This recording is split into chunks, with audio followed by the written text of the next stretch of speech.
Professor, já estamos sincronizados com o YouTube. Antes que você dê início à sua aula, só queria pedir: algum aluno consegue estar abrindo o microfone? Algum aluno consegue ativar o microfone? Bom, temos a confirmação que os microfones estão fechados, então tenha uma ótima aula, professor. Obrigado, Victor. Até jazinho, viu? Até já. Ok, pessoal, muito boa noite a todos. Perdão aí pelo contratempo, mas como sempre pontuo, tá? Tudo serve para crescimento, para aprimoramento, para aperfeiçoamento. Eu vou ser nominal a todos aqui, tá? Vou dar uma dinamizada.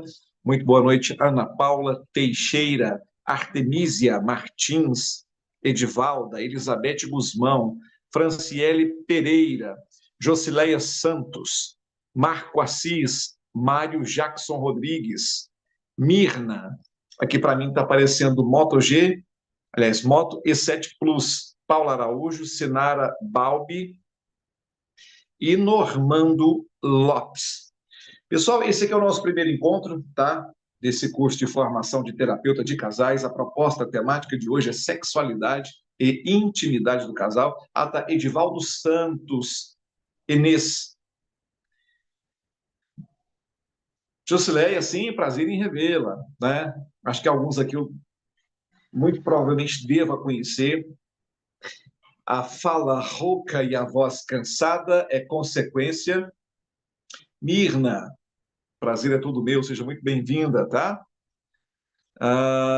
Bom, é um prazer tê-los aqui comigo nessa jornada, nessa caminhada, nesse processo que começa hoje. E eu também amo falar sobre esse assunto, Franciele. Sexualidade e intimidade do casal em terapia de casal, tá?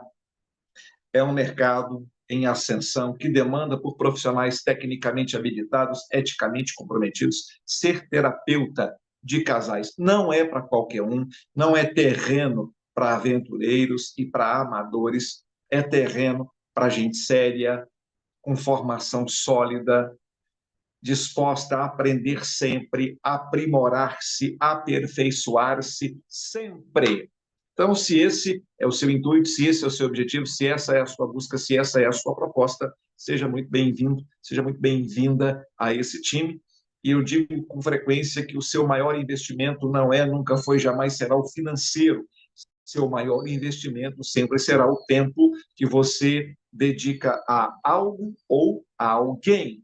O tempo que você investiu e irá investir em passar comigo aqui, recebendo essas informações, recebendo essas ferramentas, essas técnicas que nós iremos partilhar com vocês ao longo desse processo, ao longo dessa jornada. Esse tempo que você está aplicando em si, tá? Você verá no final desse processo que valeu a pena. Ai, Josileia, eu fico lisonjeado, tá? Mas imagina, bondade sua. Tá? Eu sou inexpressivo, sou insignificante, me considero, e não é lisonja, a ponta do alfinete no Pacífico. Eu entendi desde sempre que a produção conjunta do conhecimento, e é com esse intuito que eu vim para essa aula, que eu vim para essa formação, é a construção, é a produção conjunta do conhecimento. Estamos aqui num processo de troca, tá? Onde há empatia, reciprocidade, cumplicidade, e vamos aprender juntos, vamos crescer juntos. Prepare aí já a sua agenda, seu caderno, seu bloco de notas, para você grafar, para você registrar, para você tomar nota, para você fazer registro do conteúdo extramodular e extracurricular que sempre trazemos para vocês. Normando, boa noite. Para você está sem áudio, pessoal, quem está me ouvindo com clareza, digita aí rapidinho sim para seguirmos. O Normando está sem áudio. Mais alguém está sem áudio? Ou você está me ouvindo com clareza? Para um rápido feedback, quem está me ouvindo, digita sim para a gente dar início aqui à nossa aula propriamente dita. Dizia eu, enquanto vocês me dão feedback, quem está me ouvindo, Edivalda, áudio perfeito, maravilha. Josileia, aí tem áudio, maravilha. Israel Fernandes, sim. Perfeito. Bom, boa parte aqui está com o áudio. De repente, Normando, quem sabe se você der uma saidinha da sala e regressar, resolva sane o problema aí, tá? Dizia eu que eu vou economizar aqui, né, um pouco a garganta, vou ser um pouco mais monótono do que de costume, até porque tem uma aula na sequência, numa outra formação, com uma outra turma, e eu estou hoje, né, eu comecei às 5h30 da manhã e até agora ininterrupto. Eu parei 20 minutos para poder almoçar, 20 minutos, e estamos até agora sem parar. Paula Araújo, tudo perfeito, maravilha. Bom, feitas as devidas considerações, né? E já nos conhecemos, já nos apresentamos. Bora lá então para a nossa aula propriamente dita. E mais uma vez, ou pela milionésima vez, sejam todos muito bem-vindos. Sexualidade e intimidade do casal. Nossa aula hoje tem um propósito e tem uma proposta de conceituação didática. Iremos aqui familiarizá-los com alguns termos, tá? E a nossa aula 02, seguindo essa temática, ela tem uma proposta mais dinâmica. Deixa eu fazer a leitura aqui, esse comentário, por favor. Sem sombra de dúvida, Josileia, tá? E será assim, vocês receberão com antecedência todo o conteúdo. Até para vocês darem uma lida, darem uma familiarizada, né? Já registrarem com antecedência as possíveis dúvidas que eventualmente vocês tenham. Olá, sejam então muito bem-vindos à nossa formação em terapia de casais. Nosso curso se compõe de 12 encontros, onde traremos a vocês, tá, um conteúdo rico e atualizado que lhes auxiliará na compreensão de todos os aspectos inerentes ao relacionamento do casal. E diga-se de passagem, pessoal, é por demais complexo. Começamos hoje uma jornada de sucesso e o meu desejo sincero, desculpe, é que vocês comecem e também terminem esse processo que irá levá-los a um novo nível, tá? Bom, intimidade e sexualidade do casal. Nessa primeira disciplina, nós trabalharemos a intimidade e a sexualidade do casal, mas para que possamos entender de um modo mais aprofundado todas as implicações inerentes à intimidade e à sexualidade do casal, se faz necessário entendermos e compreendermos, primeiro, o que são personalidade, caráter e temperamento, uma vez que os mesmos inferem e implicam no desenvolvimento de uma intimidade completa e também, claro, em uma sexualidade plena e satisfatória. Diante disso, estudaremos as principais teorias sobre a personalidade e como, tá, a mesma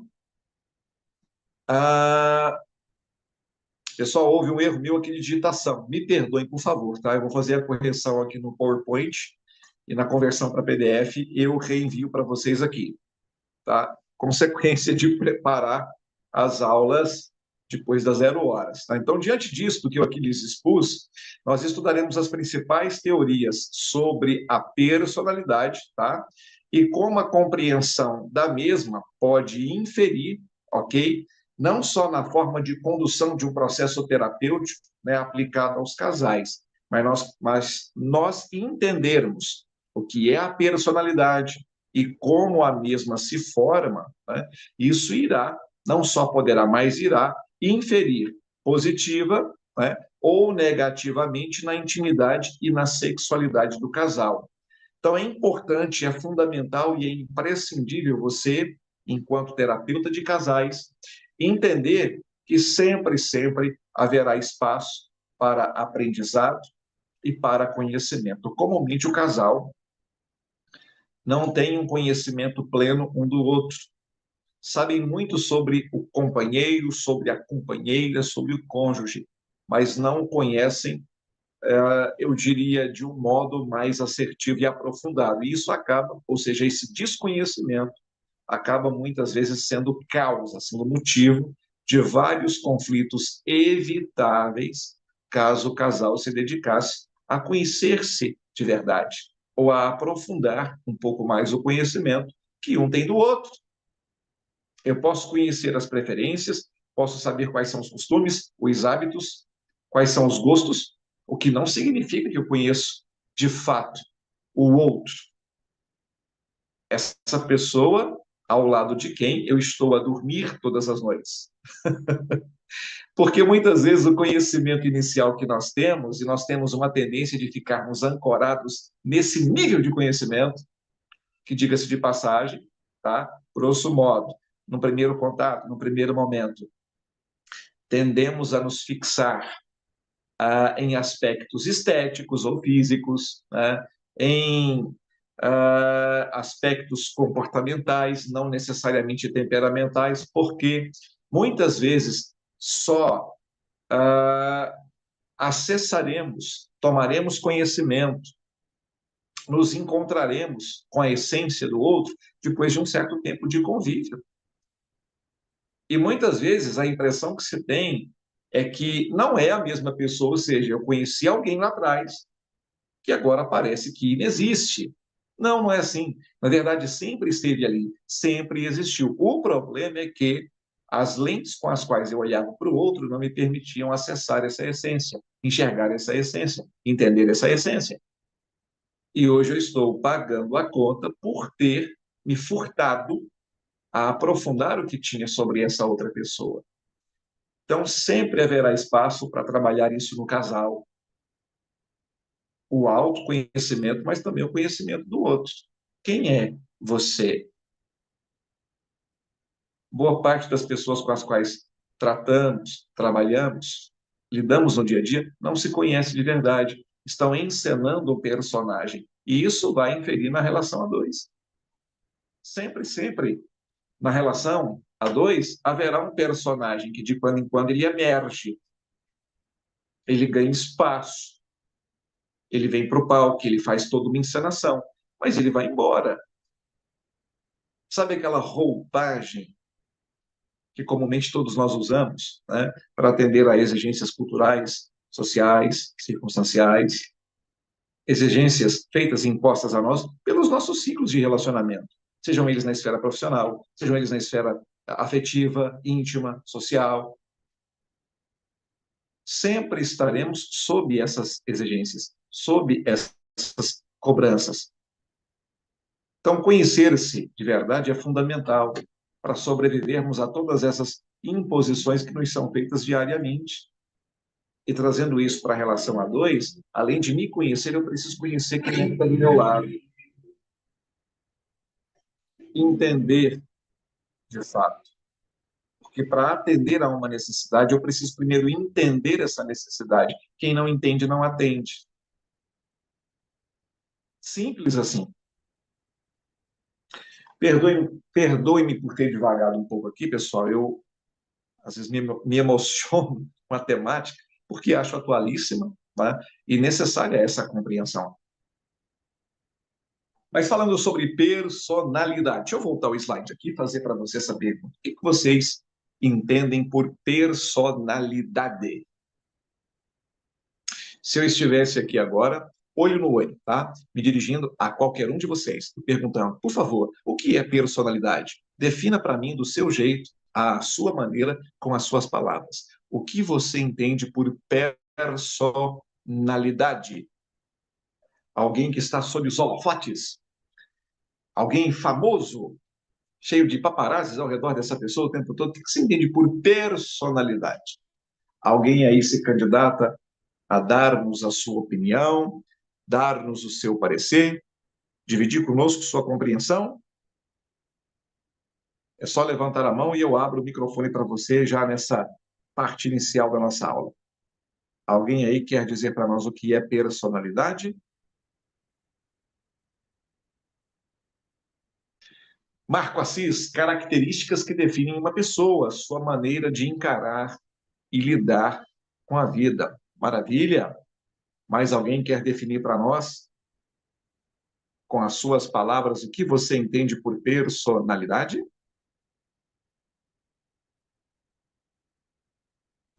Mirna, aquilo que você é de verdade, principalmente quando não está sob os holofotes. Ok. Bora lá então para uma definição conceitual. Personalidade, palavra de origem latina, ela vem do latim persona, tá? Máscara teatral que artistas usavam para interpretar diferentes papéis e identidades nos palcos. O que define a personalidade de um indivíduo é a sua construção pessoal, baseada nas características do seu temperamento. Chamamos de personalidade o conjunto de características cognitivas, afetivas e volitivas que formam a construção pessoal de um indivíduo. Ela está diretamente ligada à forma como interiorizamos os nossos sentimentos, pensamentos, valores e experiências. Embora pareçam a mesma coisa, é importante diferenciar personalidade de comportamento. Enquanto a primeira, ou seja, personalidade, está ligada às atitudes, ações e reações, tá? Pois relaciona-se à interiorização dos sentimentos, o comportamento, na verdade, é a exteriorização daquilo que define a nossa personalidade. Em outras palavras, a sua identidade real e pessoal, aquilo que você é de fato. E diga-se de passagem, tá? Sim, Paulo Araújo.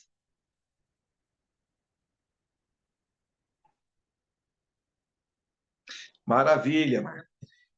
Já já eu trago para vocês, tá? Na verdade, a princípio, quando nós preparamos e elaboramos esse material, nós vamos passar um pouquinho pela TCC, vamos passar pela psicanálise, tá? E por algumas propostas e possibilidades de intervenção terapêutica com foco no casal. Como eu disse aqui na abertura, o meu intuito é, meu objetivo é, meu propósito é, minha proposta é a construção conjunta do conhecimento e com base no que nós estamos vendo aqui sobre personalidade, eu gostaria de fazer a seguinte observação. Por mais...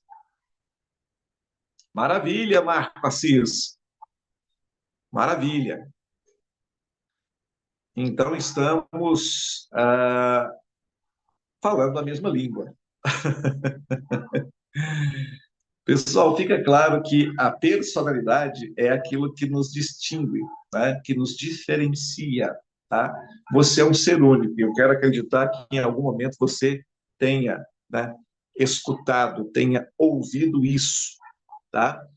Digamos que na construção da sua personalidade existam duas condicionantes. A primeira delas é a hereditariedade, tá? A sua herança, sua bagagem genética, ou seja, aquilo que você herdou, aquilo que você recebeu involuntariamente através do gene. Tem aí toda uma codificação ancestral, tem aí toda uma estruturação, toda uma codificação familiar, tá? Da sua ascendência paterna, da sua ascendência materna. Você não escolheu o seu temperamento, você nasceu com ele, sem sombra de dúvida. Sim, Mar. Em suma, para que você entenda o que é o determinismo genético, você não escolheu, por exemplo, sua altura, cor da pele, cor dos olhos, cor do cabelo, não escolheu o seu sexo, não escolheu o seu temperamento. Determinismo genético. Tá? Você herdou isso. Mas uma segunda condicionante presente na construção, tá? Da personalidade, que sobre ela exerce uma enorme influência, e claro que vai inferir diretamente nessa formação, nessa construção, e por que não dizer nessa elaboração, é o meio, é o contexto onde se está inserido. Ou seja, o meio onde você nasceu, cresceu e se desenvolveu, ele inferiu na sua construção de cosmovisão, na forma como você percebe o universo que o cerca, que o rodeia, tá? Os valores que te foram passados, as crenças que te foram ensinadas e que você construiu a partir de uma experimentação, de uma interação entre você e o meio e você. Então, as lentes com as quais, ou a partir das quais eu e você, nós enxergamos o universo que nos cerca, que nos rodeia, são únicas. Apesar de vermos o mesmo, não enxergamos da mesma forma, não percebemos da mesma forma, ou não temos a mesma percepção. Sempre emprestaremos para aquilo que vemos, para aquilo que enxergamos, para aquilo que ouvimos, para aquilo que tocamos, tá? Sempre emprestaremos um significado próprio ao significante. Ainda que eu e você nós estejamos diante de um mesmo significante, nós não iremos significá-lo da mesma forma, porque emprestaremos a isso, tá? Eu diria uma significação relacional, afetiva e emocional que nos é própria, que nos é característica, e é por isso que várias pessoas vivenciando uma mesma circunstância, uma mesma situação, cada pessoa reagirá à sua maneira, porque a reação já está codificada, ela é condicionada à sua hereditariedade e também ao seu meio, ao seu contexto. Entender isso, compreender isso e trabalhar isso é libertador, é um desafio. E quando a gente traz isso para o campo relacional, porque o tempo todo lidaremos com conflitos ou com relações conflituosas entre o casal, e muitas vezes eu quero enxergar o outro a partir dos meus critérios, dos meus princípios, dos meus valores, e é como se eu não permitisse o outro ser exatamente isso. O outro também com os seus princípios, também com os seus critérios, também com os seus valores. Toda interação relacional ela vai demandar essa compreensão, porque senão se tornará conflituosa. E mesmo que haja essa compreensão no nível cognitivo, tá? Eu diria que na experimentação prática, em algum momento, o aspecto emocional irá se sobrepor ao racional e você reagirá ou agirá com base nessa inferência. É por isso, senhoras e senhores, que não é possível motivar alguém. Não existe motivação. Motivo é um estímulo interno, condicionado ao que eu já disse aqui: princípios, critérios, valores, que são próprios de cada um. Nenhum de vocês enxerga como eu enxergo. E uma ilustração que eu sempre uso e que já está até um pouco em desuso, porque vai ficando batida, se torna até um clichê. Se enviássemos agora para uma floresta, para uma mata virgem, tá? Um lenhador e um biólogo, tá? Os dois estão no mesmo ambiente, enxergando exatamente a mesma coisa. Para vocês, o lenhador e o biólogo, apesar de estarem no mesmo ambiente, diante do mesmo cenário, vocês acham que eles percebem esse cenário? Ou que eles enxergam da mesma forma? Professor, parece muito óbvio, eu sei, mas o óbvio só é óbvio para a mente preparada. Muitas vezes está diante dos nossos olhos, como dizem aqui na minha região, está debaixo do seu nariz, mas você não tem a sensibilidade visual, auditiva, olfativa, gustativa ou sinestésica para decodificar o código e assimilar o que ali está.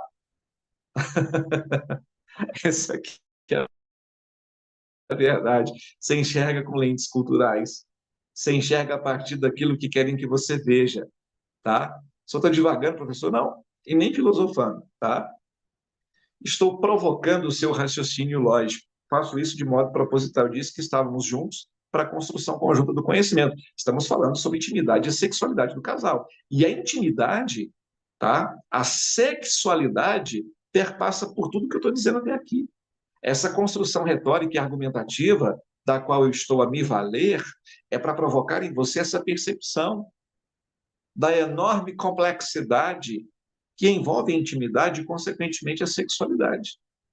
Muitas vezes o casal não percebe, não compreende, não entende o sexo, não entende, não compreende, não percebe a intimidade da mesma forma, porque eles significam o mesmo significante com significados diferentes. E essa significação está condicionada a quê? A tudo aquilo que eu já disse aqui, a toda uma herança genética, a toda uma bagagem hereditária, a inferência cultural própria do meio, do contexto onde se nasceu.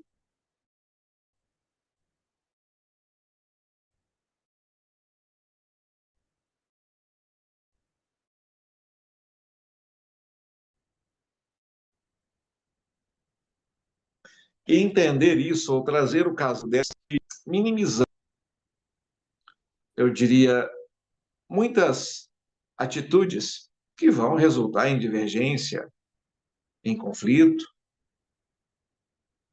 Quando eu olho para o outro e eu tenho essa compreensão, tá? De todas essas condicionantes, porque entendam uma coisa: o pensamento é condicionável e é condicionante. E muitas vezes o meio, que é condicionável e que é condicionante, irá nos condicionar a enxergarmos a partir dos princípios, dos critérios, dos valores e das crenças desse próprio meio. Sim, Paula, com certeza. Já deve estar disponível na plataforma.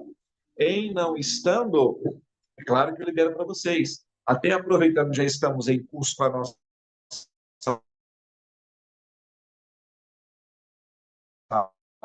aula.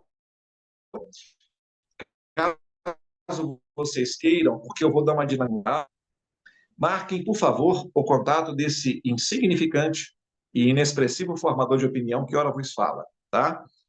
Código de área é 37. O código de área é 37. 998 58 2623.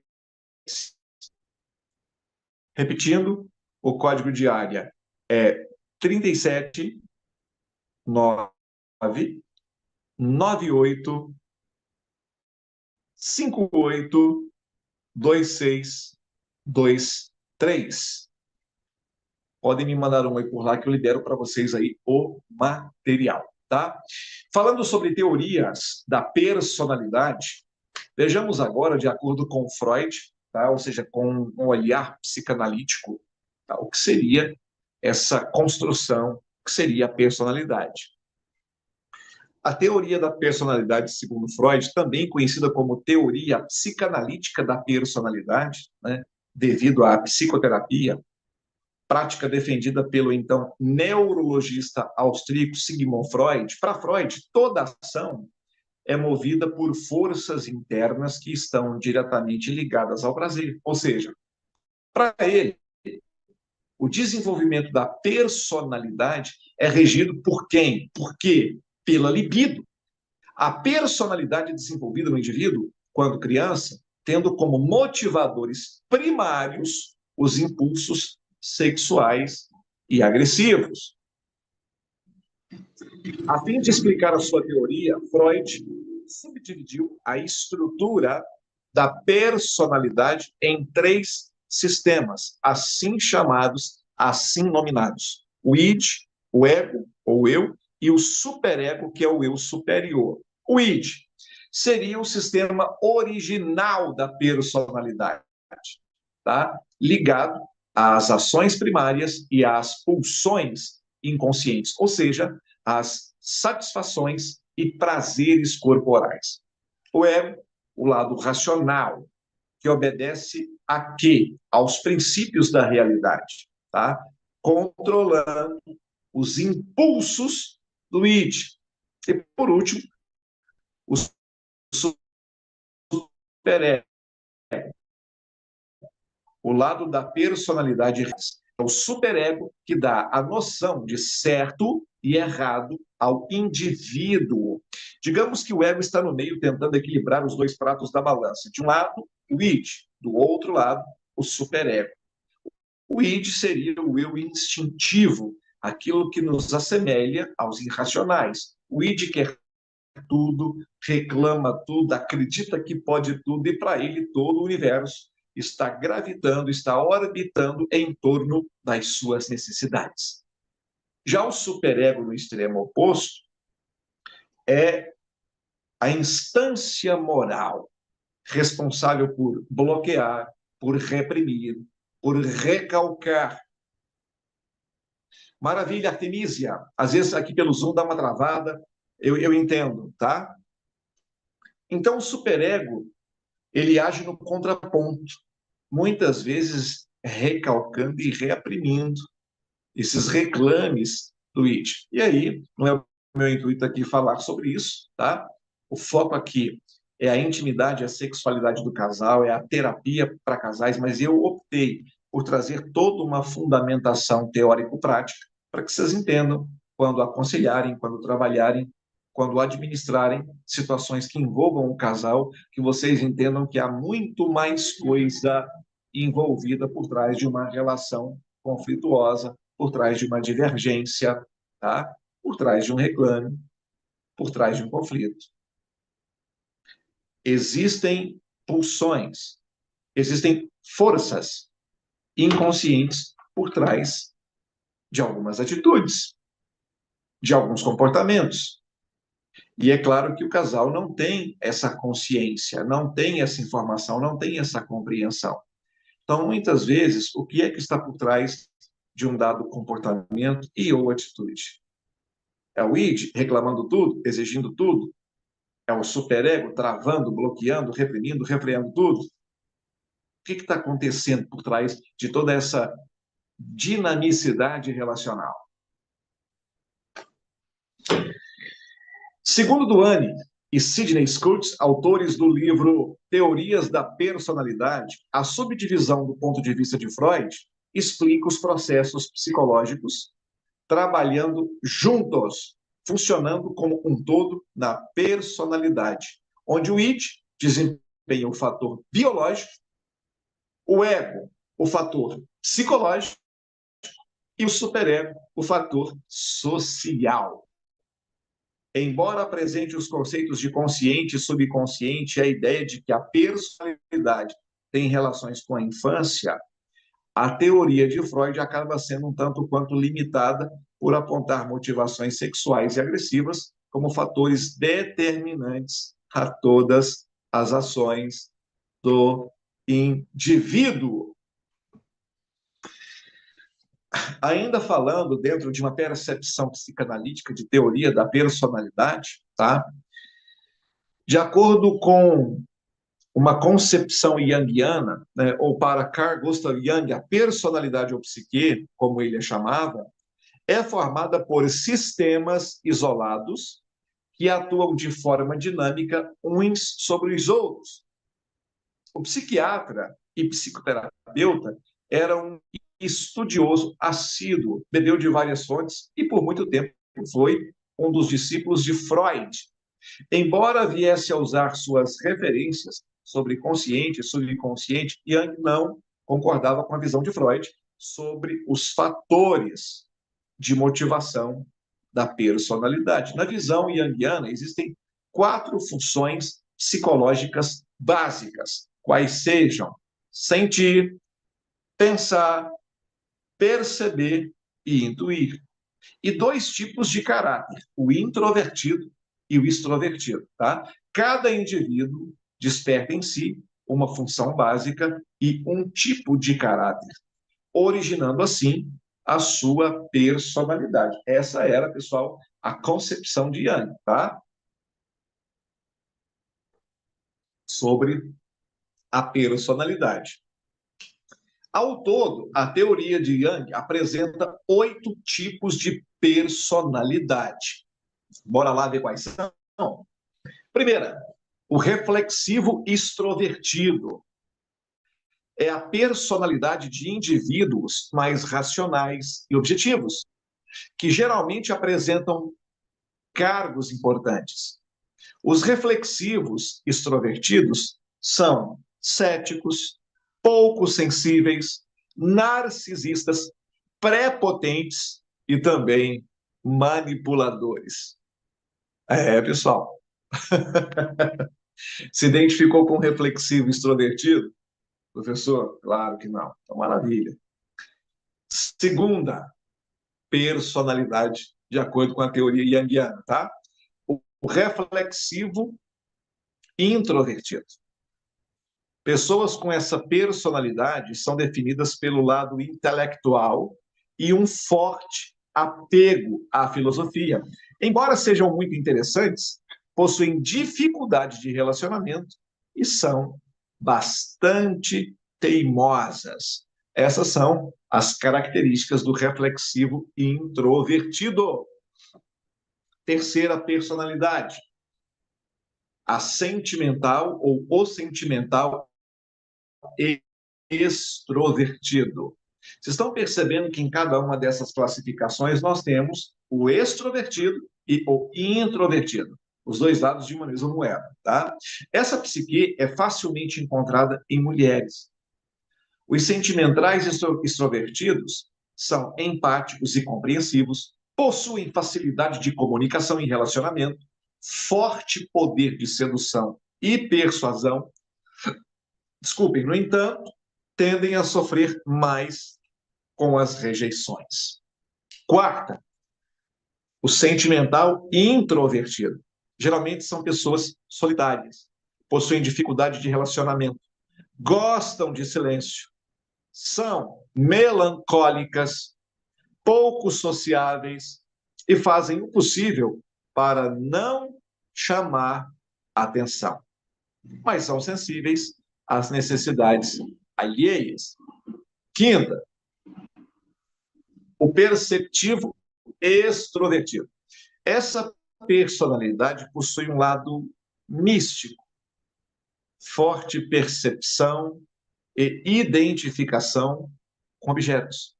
Indivíduos perceptivos extrovertidos são muito bons com detalhes, tá? E costumam colocar o seu prazer como a prioridade máxima, ok? O perceptivo e introvertido. A maior característica dessa personalidade é a ênfase sensorial. É caracterizada por valorizar cores, texturas e formas como uma maneira de exteriorizar suas emoções. Geralmente são indivíduos relacionados com a arte e com a música.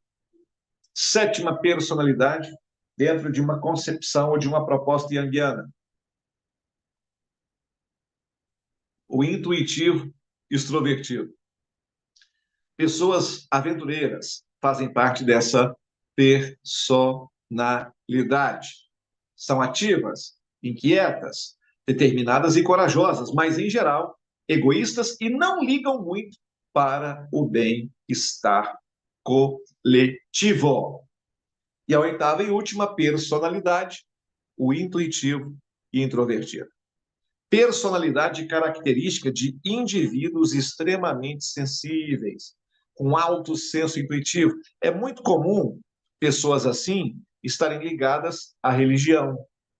Os intuitivos introvertidos também são idealizadores, muito criativos e sonham alto. Muito bem, pessoal. Alguém aí se identificou com alguma dessas personalidades propostas pelo psicanalista Jung? Alguém aí se identificou? Gostaria de se manifestar? Trazer a sua contribuição? É só levantar a mão que eu abro o microfone para você. Temos alguém aí que gostaria de falar alguma coisa, participar? Ou não necessariamente? Bom, então bora lá seguir com a nossa aula. Paula Araújo, intuitiva. Ok, maravilha. Ainda para que a gente amplie, tá? Um pouco mais a nossa compreensão sobre personalidade, pessoal, eu reproduzi aqui na sequência o seguinte artigo, tá? Ainda definindo o que é personalidade. Lembrando que nós estamos com uma proposta de tratarmos e trabalharmos a intimidade e a sexualidade do casal. Eu estou trazendo para vocês todo esse conteúdo, por isso eu disse que a aula de hoje teria uma proposta didática, pedagógica, com o intuito de trazer a vocês uma conceituação, tá? Uma familiarização com alguns termos para que nós possamos entender de fato, por que perpassa a intimidade e, consequentemente, a sexualidade. A personalidade é uma característica do ser humano que organiza os sistemas físicos, fisiológicos, psíquicos e morais, de forma que, interligados, determinam a individualidade de cada ser. Tal característica é formada ao longo do período de crescimento, ou seja, inicia-se na infância, de acordo com o tratamento que se recebe e com o modo de vida que se tem, né, dentro de seus ambientes. Maravilha, Josileia. Sejam esses ambientes o lar, a escola ou qualquer outro ambiente profissional, enfim. A personalidade em formação na criança não deve ser exigida, pois esse fato implicaria no amadurecimento precoce dessa personalidade e, consequentemente, na perca de sua infantilidade. Ou seja, existe todo um processo linear, não é cíclico, é linear, início, meio e fim, que tem que ser respeitado. Quando a gente fala sobre especificidade, particularidade e singularidade, cada um tem um tempo próprio. Quando você vai estudar marcos de desenvolvimento, você vai entender o que se espera para cada faixa etária, o que não necessariamente significa que se alguém, se um ser, se uma criança, naquela faixa etária, tá?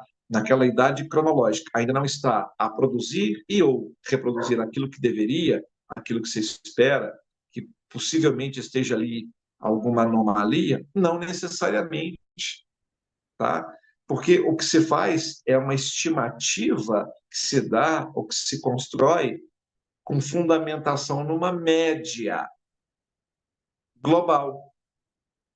E você pode estar fora dessa média, o que não significa que você seja uma anomalia. Você é um ser único, único, tá? Nunca foi tão necessário viver a sua originalidade no mundo de tantas cópias, no mundo onde tudo, né, o normal hoje é o tudo fake, pessoas fake, relacionamentos fake, vidas fake, identidade fake. Saber quem se é de verdade e se valorizar e se vivenciar essa originalidade tornou-se uma necessidade inadiável.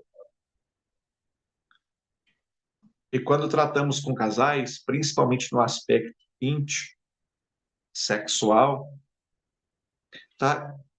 É fundamental saber quem eu sou de verdade e o outro precisa saber quem ele é. E saber quem eu sou implica também em conhecer o outro, saber quem ele é. E aí vamos entender por que existem expectativas não correspondidas, fontes futuras geradoras de frustração, decepção, responsáveis pelo ponto final de muitos relacionamentos, porque cria-se, projeta-se no outro uma possibilidade que pode ou não ser correspondida. E essa projeção se dá com base numa necessidade, numa carência afetiva, relacional que eu tenho. Então, quando dentro do meu campo de alcance visual entra alguém que, pela leitura que faço, como eu disse, leitura esta, tá? Eivada de condicionamentos hereditários, ambientais. Então, quando alguém entra dentro do meu campo de alcance visual, tá? Atendendo a padrões que criei, que construí, que idealizei com base nas inferências, como já dito aqui, ambientais, quando esse alguém entra dentro do meu campo de alcance visual, é normal e natural que se faça uma projeção. Ou seja, eu tenho uma necessidade, tá? Afetiva, emocional. E quando eu encontro alguém que atenda, num primeiro momento, talvez padrões estéticos, físicos, comportamentais, dentro do que espero, dentro do que quero, dentro do que construí, dentro do que idealizei, eu faço uma projeção involuntária nessa pessoa como sendo a possível fonte de provisão para as minhas necessidades, para as minhas carências afetivas, emocionais, relacionais, íntimas, físicas. Então, quando essa projeção no outro ocorre, consequentemente, está associada a essa projeção ao que? A construção de uma expectativa. E aí você, muitas vezes, tá? Influenciado por essa expectativa,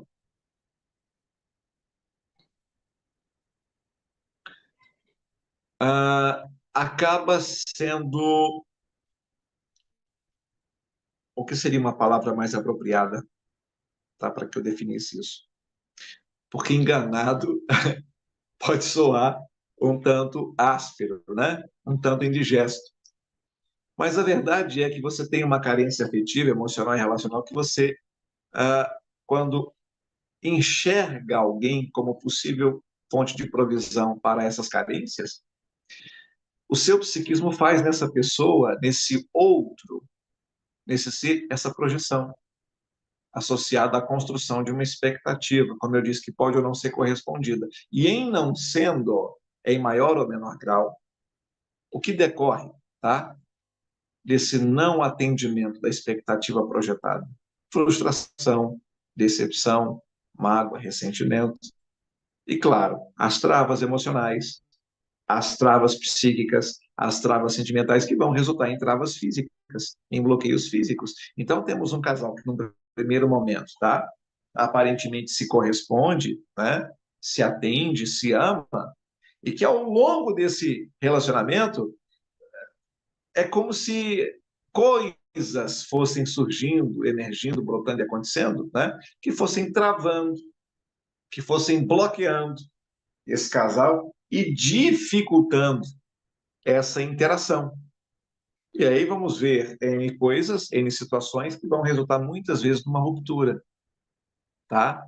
Então, por que eu trouxe nessa primeira aula toda essa fundamentação ou toda essa conceituação teórica? Para que vocês entendam, né, por que perpassa a esfera relacional de cada ser. Sem sombra de dúvida, Josileia, né? As crises relacionais, as crises afetivas, tá? Lido com casais há mais de 20 anos e já me deparei com as mais inusitadas situações que vocês possam imaginar. Sempre haverá no seu consultório, tá? No seu espaço terapêutico, algo de inédito, algo de novo, algo de intrigante, de desafiador, que irá instigá-lo, que irá confrontá-lo. Situações com as quais você talvez não tenha se deparado, e o terapeuta de casais é um ser amorfo. Vocês sabiam disso? Que o terapeuta de casais, ele não tem cor, ele não tem sexo, ele é um ser assexuado. Ele não tem religião. Se nunca te disseram, estou em primeiríssima mão te dizendo isso. O terapeuta de casais não é alguém que, quando ouve alguma coisa, arregala os olhos, vai franzir a testa ou a sobrancelha, esboçar espanto, não, senão você já cria um bloqueio, ou potencializa um bloqueio já criado. A capacidade de ouvir tudo sem espanto, sem choque, sem, sem esboçar uma postura refratária, é o mínimo que se espera de um terapeuta de casais, tá? Então, caminhando aqui, pessoal, para a finalização desse primeiro encontro, né? Ao contrário, a formação da personalidade ela pode ser estimulada, né? Também através da personalidade dos pais, educadores e outros que permaneçam.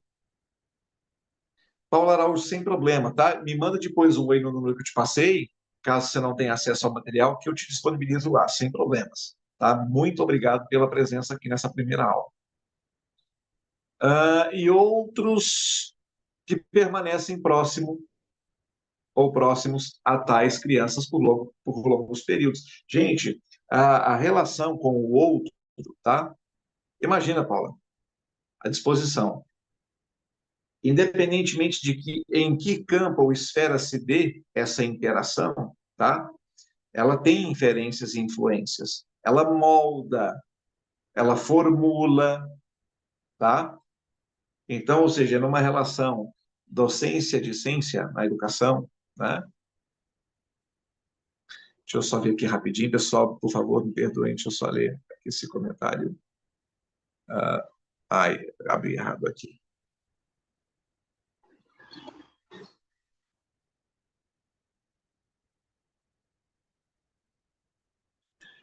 Maravilha, Josileia. Bora lá, vou aproveitar aqui, tá? Vou aproveitar a sua pergunta e vou fazer aqui as minhas considerações finais. Enquanto terapeuta de casais, eu posso escolher o meu público-alvo, meu nicho, tá? Quem eu vou atender. É claro que é um direito seu. Se você decide trabalhar com casais X ou Y, tá? Com X faixa etária, né? Com quem você tem mais afinidade, afetividade, facilidade de condução de um processo de intervenção terapêutica, ok? É, é válido, professor? Claro que é válido. Agora, uma vez que você tá, se coloca à disposição do público, dos clientes, tá? Sem ressalvas, sem reservas, sem critérios, né? Você irá receber as mais variadas demandas, tá? E irá se deparar com as mais variadas situações e circunstâncias. Então, já nessa fase inicial, entender isso, né, e definir, prefixar, pré-estabelecer qual é o seu público-alvo, é o primeiro degrau dessa jornada. Tá? Professor, eu sou mulher e eu tenho uma demanda muito grande, né, uma procura muito grande de homens. Ou eu sou homem e eu tenho, né, uma demanda muito grande de mulheres. Ok, tá. Tem algumas implicações éticas, tá? Sem sombra de dúvida, ok? É uma observação, ok? É um comentário de foro pessoal, pessoas A, por isso eu disse que não é terreno para amadores e para aventureiros. Mais do que aptidão técnica, é preciso ter aptidão moral e ética. Pessoas A, detentoras de uma bagagem vastíssima, né? São verdadeiras enciclopédias Barças ambulantes, ou Delta Júnior, são as da minha época. Mas que no campo prático, que na esfera relacional, são uma negação.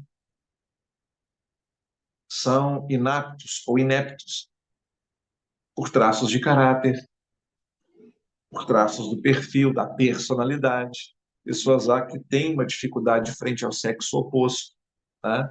Uma dificuldade de, de, de, de condução. Então, o que fazer frente a isso, professor? Por isso eu disse, é uma oportunidade de se conhecer, tá? De se autodescobrir ainda mais e já começar a traçar o perfil do público a quem você irá ofertar os seus préstimos.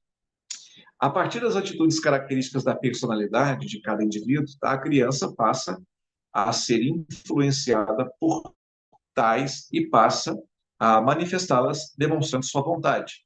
A essas pessoas ligadas à criança cabe a responsabilidade da formação inconsciente do caráter, dos sentimentos, do psicológico, do temperamento, da inteligência e de outros. Em outras palavras, é lá embaixo, tá?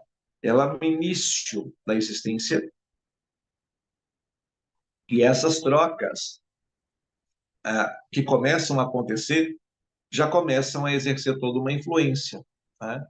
Toda uma moldagem nessa personalidade, nesse ser em crescimento, em desenvolvimento, em formação. Então, nós precisamos entender que quando estamos diante de um casal, temos ali duas histórias, né? Duas heranças genéticas, culturais, né? Duas personalidades únicas e que estão num contrato de risco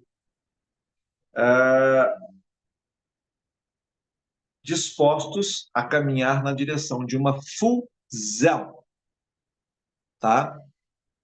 Como diria um dos meus professores das antigas, quando se decide juntar as escovas de dentes, quando se decide usar a mesma toalha, temos aí N implicações que nem sempre são levadas em consideração no primeiro momento, porque estamos entorpecidos, estamos influenciados por uma química, né, que maqueia a realidade, o que bloqueia o acessar de modo pleno aquilo que o outro está nos demonstrar, porque a minha carência, tá?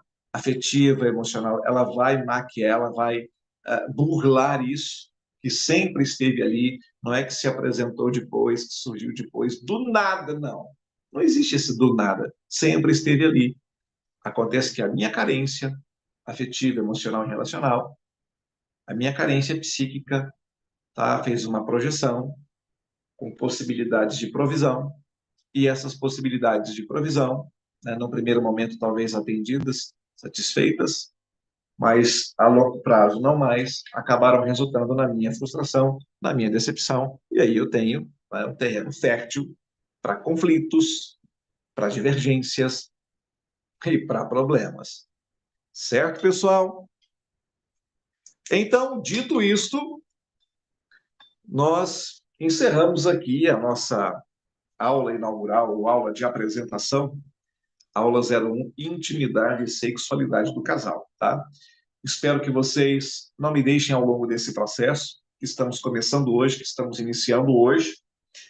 Acredito que na próxima quarta, nesse mesmo horário, às 19h45, novamente, aqui estejamos juntos para ampliarmos essa temática e sim tocarmos, tá, na intimidade propriamente dita e também na sexualidade propriamente dita. Terapeuta de casais precisa ser alguém que já superou, tá, alguns tabus, alguns bloqueios culturais e mesmo cognitivos. Você tem que estar disposto, tá, a uma expansão, a uma ampliação de consciência. Tá certo? Pessoal, muito obrigado a todos vocês por terem vindo, por terem comparecido.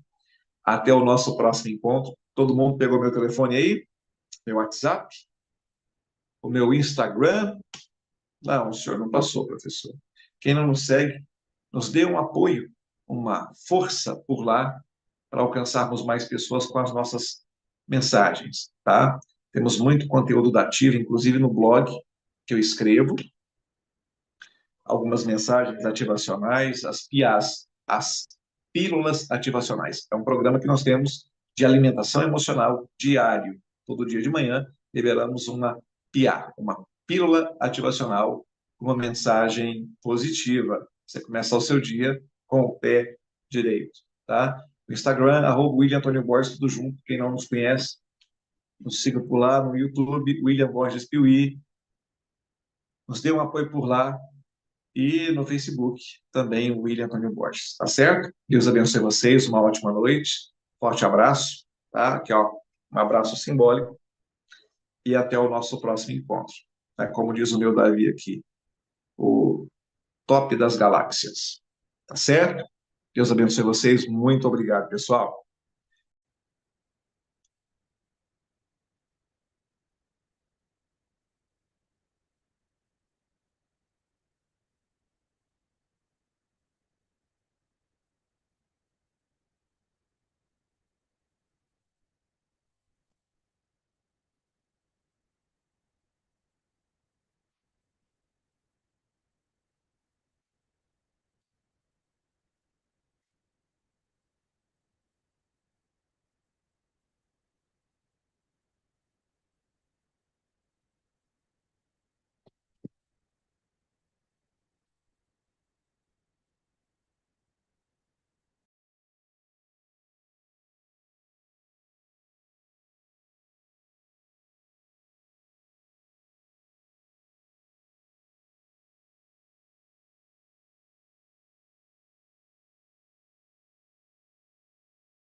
Professor, já estamos sincronizados com o YouTube, tá bom? Tenha uma ótima aula.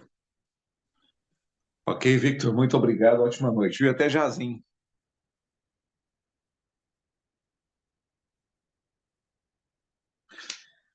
Ok, pessoal, muito boa noite a todos. Sejam mais uma vez muito bem-vindos. Essa é a aula 02, aqui está a aula 01, que na verdade eu não dei todo o conteúdo do nosso primeiro encontro, né? A temática do nosso curso de formação em terapeuta de casais.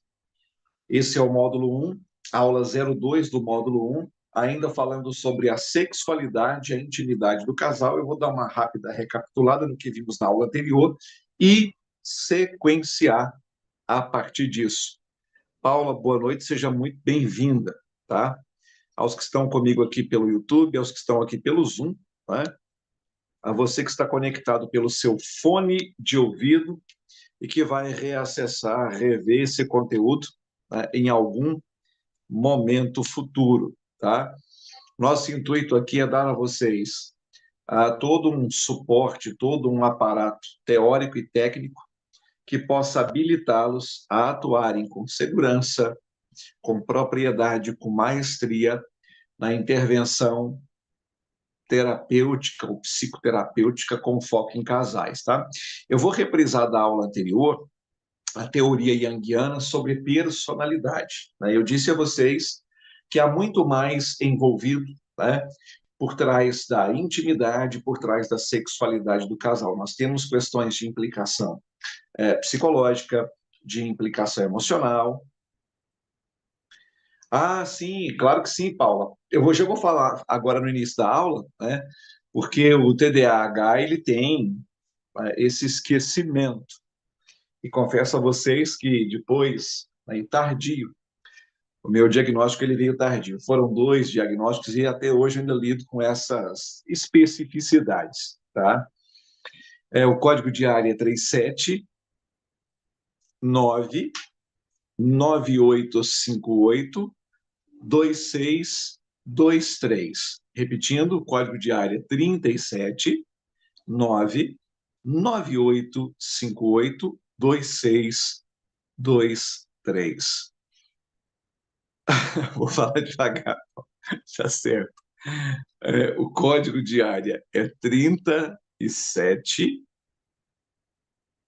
o número é 99858 2623, tá? Então, repetindo, o código de área é 37 99858 2623. É só me mandar um oi por lá e a gente libera para vocês algum outro material complementar, tá? Então, dizia eu que por trás da intimidade da sexualidade do casal, nós temos N outras implicações e eu optei por trazer a vocês, inclusive, as teorias da personalidade, para que vocês entendam, tá? Que há, como eu disse aqui, N outras implicações. Imagina, Paulo, exponha, que sempre se farão presentes, principalmente nesse aspecto relacional, na intimidade, na sexualidade do casal. Ou seja, eu disse ainda na aula anterior que existem 2 condicionantes que respondem por você ser quem você é, por eu ser quem sou: a hereditariedade, tá? E o meio, o contexto no qual você nasceu, cresceu e se desenvolveu. E nós estamos, né, na atual conjuntura social dessa pós-modernidade, vivenciando, eu diria, mudanças, né, sem precedentes. E também numa velocidade, numa celeridade nunca antes vista. Tá? E essas mudanças pelas quais estamos passando têm trazido, né, uma enorme confusão. Ou seja, perdemos os referenciais. Na verdade, aquilo que era deixou de ser, aquilo que nunca foi está sendo. E isso causa muita confusão, porque quando você não tem algo de concreto, quando você converge na direção da abstração e do subjetivismo, nós temos aí o terreno muito fértil propício para que cada um interprete ou signifique o significante de acordo com critérios próprios, com princípios próprios, com crenças próprias, né? E temos, então, diante disso, uma multiplicidade inimaginável. Trazendo isso aqui para o campo da sexualidade e da intimidade do casal, o terapeuta precisa ter isso em mente, precisa ter essa perspectiva, né? Porque, de repente, a forma como a esposa, como a mulher, significa o significante, diverge da forma como o marido, né, como o homem, está significando esse mesmo significante, tá? Porque nós temos essas duas condicionantes, a hereditariedade de cada um e o meio, o contexto no qual cada um nasceu, cresceu, se desenvolveu, meio esse com o qual eles interagiram, meio esse do qual eles receberam suas noções de certo e errado, suas lentes estas a partir das quais eles enxergam o universo que os cerca, que os rodeia. Falando ainda sobre teoria da personalidade, numa perspectiva junguiana, né? Para Jung, a personalidade, ou também psique, como ele a chamava, é formada por sistemas isolados que atuam de forma dinâmica uns sobre os outros. Tá? O psiquiatra e psicoterapeuta era um estudioso assíduo, bebeu de várias fontes e por muito tempo foi um dos discípulos de Freud, embora viesse a usar suas referências sobre consciente e subconsciente. Jung não concordava com a visão de Freud sobre os fatores de motivação da personalidade. Na visão junguiana, existem 4 funções psicológicas básicas, quais sejam sentir, pensar, perceber e intuir, e 2 tipos de caráter, seja o introvertido ou o extrovertido.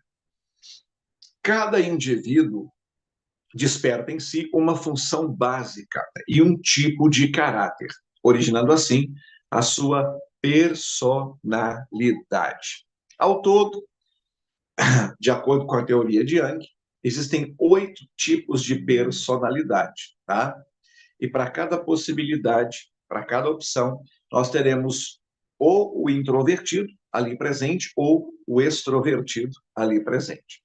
Então, a primeira possibilidade de personalidade é o reflexivo extrovertido. Personalidade de indivíduos que são mais racionais, mais objetivos, que geralmente apresentam cargos importantes. Os reflexivos extrovertidos são céticos, pouco sensíveis, narcisistas, prepotentes e manipuladores. A segunda opção de personalidade, numa perspectiva junguiana, é o reflexivo introvertido. Pessoas com essa personalidade são definidas pelo lado intelectual, né, e um forte apego à filosofia. Embora sejam muito interessantes, possuem dificuldade de relacionamento e são bastante teimosas. É interessante trazermos para esse curso essa abordagem, né, das teorias de personalidade, uma vez que a proposta é formar vocês para atuarem como terapeutas de casais, porque de repente numa relação nós temos um reflexivo extrovertido ou um reflexivo introvertido. Isso vai explicar ter essa compreensão, ter esse conhecimento irá ajudá-los enormemente a encontrar os porquês de muitas relações, de muitas atitudes conflituosas, né? Terceira possibilidade de personalidade dentro de uma concepção, de uma perspectiva junguiana, é o sentimental extrovertido.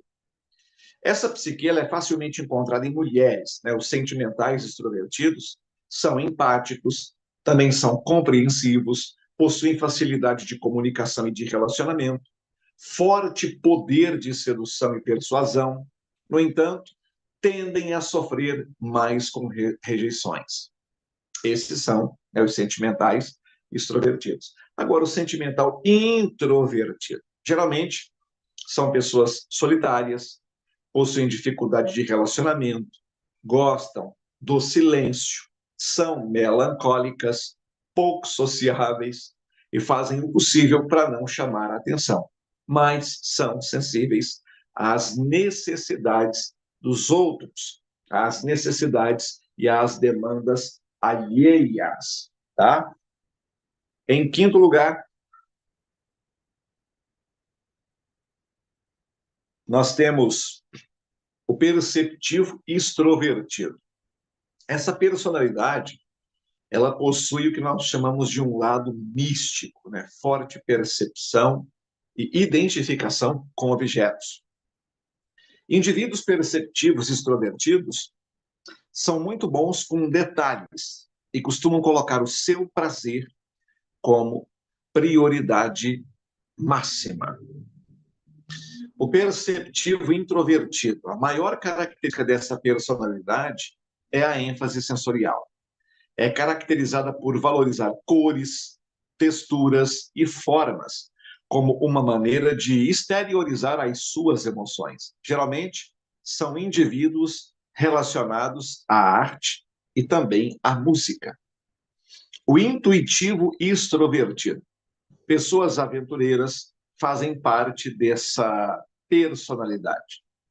São ativas, inquietas, determinadas e corajosas, mas, em geral, também são egoístas e não ligam muito para o bem-estar dos outros, para a coletividade. Em oitavo e último lugar, temos o intuitivo introvertido, personalidade característica de indivíduos extremamente sensíveis, com alto senso intuitivo. É muito comum pessoas assim estarem ligadas à religião. Os intuitivos introvertidos também são idealizadores, muito criativos e sonham muito alto. Então, numa perspectiva junguiana, nós temos essas 8 possibilidades de personalidade. E é claro que num relacionamento, né, nós iremos encontrar sempre presentes alguma dessas personalidades aqui. Isso, como eu disse, por si só, explica muitas das dificuldades. Paula, sou intuitiva. Maravilha. Isso por si só explica muitas das dificuldades relacionais comumente presentes na relação a dois. Ainda para ficar claro, né? A gente está dando uma rápida recapitulada para definir com mais clareza sobre personalidade. O que é a personalidade? Ela é uma característica do ser humano que organiza tanto os sistemas físicos, fisiológicos, psíquicos, bem como também os sistemas morais, de modo que, interligados, isso vai determinar a individualidade de cada ser. Somos iguais? Não. Podemos ser parecidos, semelhantes, mas não somos iguais. Cada ser é único, com cada uma das suas características, com cada uma das suas especificidades, das suas particularidades, das suas singularidades. E quando a gente, enquanto terapeuta, vai tratar e trabalhar com casais que muitas vezes estão em conflito, estão em crise, a afetividade, a reciprocidade, a intimidade já estão extintas, comumente as razões são as mais variadas possíveis. Nós estamos diante de um casal que, todas as vezes que questionado, que confrontado, dará suas razões para esse ou para aquele posicionamento. Quando você conversa com o marido, por exemplo, ele vai trazer suas queixas, seus reclames, suas razões, e o mesmo caso quando você conversa com a mulher, suas queixas, seus reclames, suas razões. Quando a gente fala de intimidade e de sexualidade do casal, como eu disse, eu optei por trazer, todo esse conhecimento, todas essas informações, todo esse conteúdo que trata, que fala sobre a construção da personalidade, porque eu entendi que isso iria agregar e dar a vocês lentes clínicas, para olharem para esse homem, para olharem para essa mulher e entenderem o porquê de muitas dessas atitudes, de muitos desses comportamentos, aparentemente atípicos, não justificáveis, sem nenhum embasamento, sem nada que valide, sem nada que apoie, sem nada que justifique esse tipo de atitude. Mas aqui está a resposta. Há toda uma construção, há toda uma bagagem genética, há toda uma bagagem cultural sempre presentes por trás desse padrão de pensamento e, consequentemente, de comportamento. O que nós temos que ter em mente e em perspectiva sempre quando estamos tratando e trabalhando e terapeutizando casais é que nem sempre as causas que para eles são as responsáveis pelas divergências e pelos problemas que estão vivenciando nesse momento, de fato são as causas reais, são as causas verdadeiras. Porque cada um está enxergando o mesmo problema a partir de uma perspectiva própria, com lentes próprias, lentes que são o símbolo das suas crenças, dos seus princípios, dos seus critérios, dos seus valores, da sua bagagem cultural, da sua herança genética. Por isso, todo um cuidado é demandado por parte do terapeuta para que ele não faça juízo de valor também com base nas crenças próprias, nos valores próprios, nos critérios próprios. Ele precisa ser alguém imparcial e não tendencioso. O terapeuta de casais, na verdade, ele é um ser amorfo. Não tem raça, não tem cor, não tem sexo e também não tem religião. O que ele tem é todo um aparato técnico, ou teórico, técnico e ético para se colocar à disposição como um mediador, um agente de facilitação em algum momento, mas também um agente de problematização em outro momento, quando for necessário.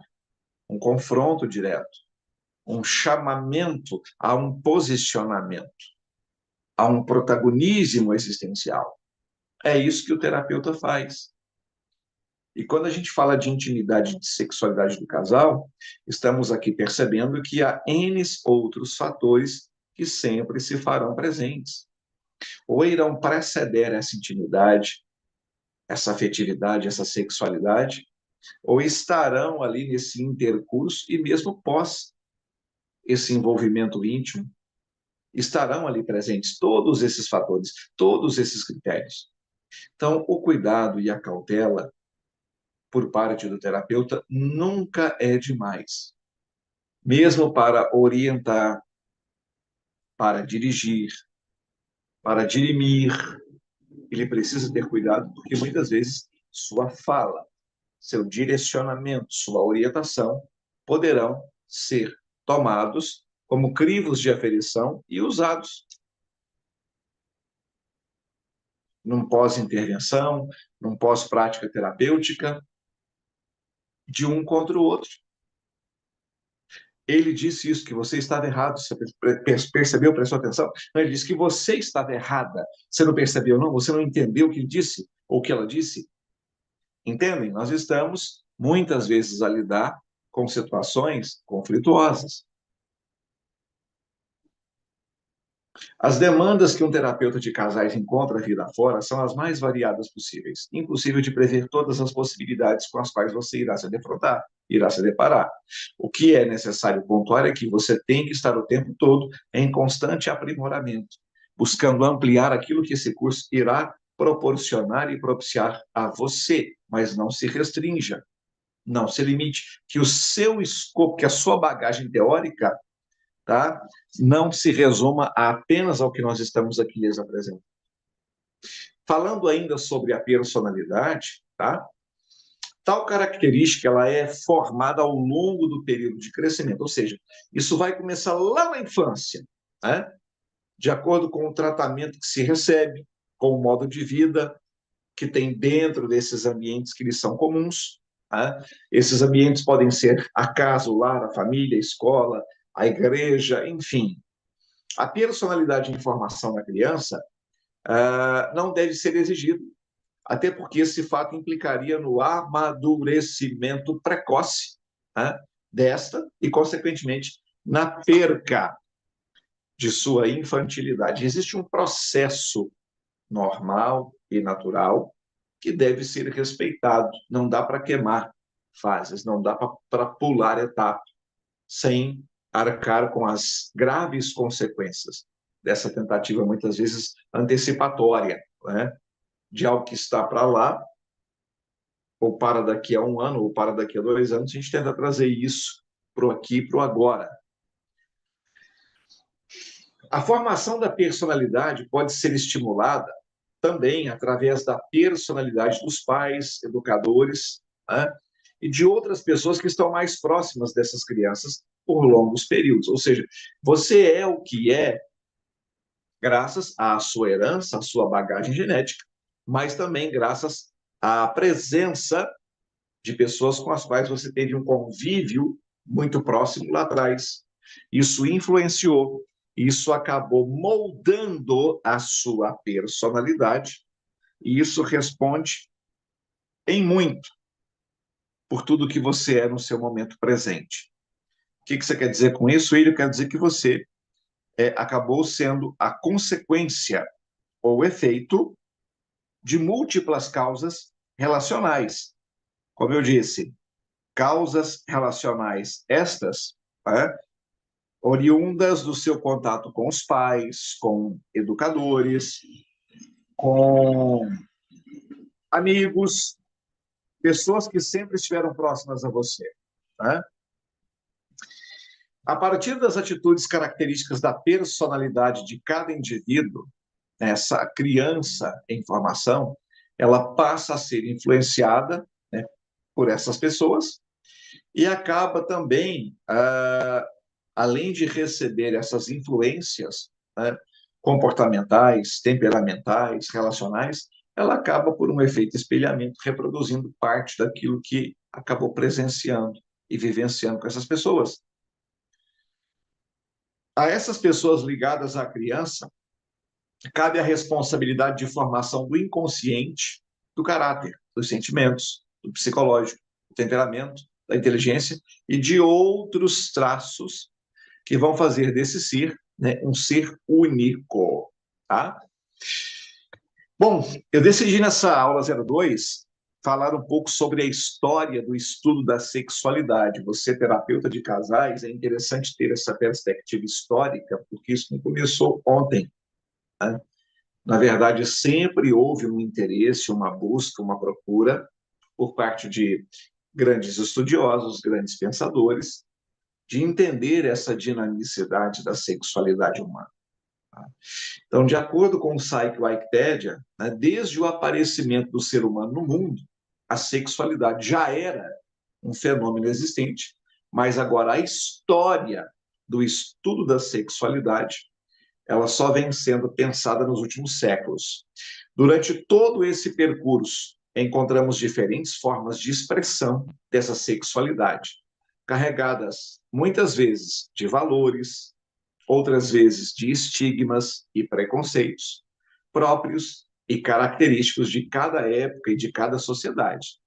Longe de ser somente um ato físico, a sexualidade acabou por adquirir também um significado simbólico bastante complexo e hoje funciona como uma estrutura social e cultural que está situada dentro de o que podemos chamar um sistema de poder. As curiosidades sobre a sexualidade, bem como os sentimentos que ela desperta, isso sempre esteve presente ao longo da história da humanidade. Isso pode ser verificado, né, nas diversas obras de arte da antiguidade, ou até mesmo desenhos pré-históricos, que vão retratar o corpo humano, né, e muitas vezes com uma ênfase que acaba sendo, em alguns momentos, exagerada nos órgãos genitais. O pênis, por exemplo, conhecido como falo, ao estar ereto, já foi idolatrado como símbolo de fertilidade, de sorte, de proteção, de poder e de liderança pelas mais diversas culturas do globo terrestre. E ainda tem vital importância simbólica na atualidade, ou seja, né, a depender de cada época, a depender de cada cultura, a sexualidade assumiu uma roupagem, né, toda uma caracterização própria desse momento histórico, dessa cultura, dessa sociedade, possuidora de valores próprios, de critérios próprios, de princípios próprios, melhor dizendo. Isso acabou, como eu disse, dando uma outra significação, né, para a sexualidade. Percebem a importância, né, de se ter esse conhecimento, de se estudar e de se ampliar esse campo do saber, porque Isso irá dar todo o embasamento teórico e técnico a você enquanto terapeuta de casais. Seguindo aqui, referências, né, sobre esse estudo, ou seja, sobre o estudo da sexualidade, elas podem ser encontradas desde a Idade Antiga, nos escritos do filósofo Platão, por exemplo, né, onde ele identificava o deus Eros como deus do amor e dos apetites sexuais, deus do instinto básico da vida e responsável, inclusive, pela atração entre os corpos. Em contrapartida, ao analisarmos os discursos a partir do século XVII, percebemos que o ato sexual passou a ser colocado pela burguesia e principalmente pela igreja em outro patamar, retirando-lhe a centralidade. Alguns autores analisam que, apesar de marcada por relações de poder, a sexualidade não pode ser vista como uma mera extensão de conflitos marcados pela luta de classes. Em outras palavras, percebem que a sexualidade, a depender do contexto, a depender do momento histórico, a depender da sociedade, ela foge, né, desse papel, ou dessa perspectiva, ou dessa proposta genitalizada. Ela acaba tendo uma outra significância que transcende esse aspecto do envolvimento íntimo, né, da cópula, do coito, do sexo em si. Ela acaba, além de assumir um outro papel, adquirir uma outra roupagem, ela acaba recebendo outras significâncias, a depender dos interesses dessa sociedade, dessa cultura, desse momento histórico vivenciado por essa sociedade. Se para a aristocracia a pureza estava no sangue, já para a burguesia ela se encontraria apenas na busca de uma sexualidade que fosse garantidora da diferenciação frente aos demais componentes da sociedade. Somente quando se colocam problemas econômicos, como, por exemplo, o controle das populações, que a sexualidade do trabalhador passará a constituir problema. Assim é que a burguesia desempenha papel significativo na evolução de uma nova visão de sexualidade, mas não necessariamente sob a forma de censura. Quanto à igreja, sobretudo a católica, que dominava de uma certa forma a mentalidade da sociedade da época, a sexualidade ficou restringida à ideia de procriação, de onde qualquer tipo de controle de natalidade, né, ao contrário do propagado pelos especialistas da demografia, acaba sendo visto como um pecado. Entretanto, com a difusão dos estudos e princípios da revolução científica, a medicina se tornou um ator fundamental nesse processo, ao instaurar uma série de procedimentos pelos quais as práticas sexuais passaram a ser analisadas a partir de uma visão científica. Olha que interessante, nós temos aqui, tá, a intimidade, a sexualidade do casal, né, sendo contemplada por diferentes organizações e cada uma significando esse significante com critérios, com valores, com crenças próprias de cada um. Temos a igreja nesse primeiro momento, olhando para a intimidade, olhando para a sexualidade, inclusive para o controle de natalidade, tá? Valendo-se, claro, de métodos contraceptivos, mas com uma proposta religiosa, onde acaba emprestando para esse significante o significado de algo pecaminoso, sujo, ruim.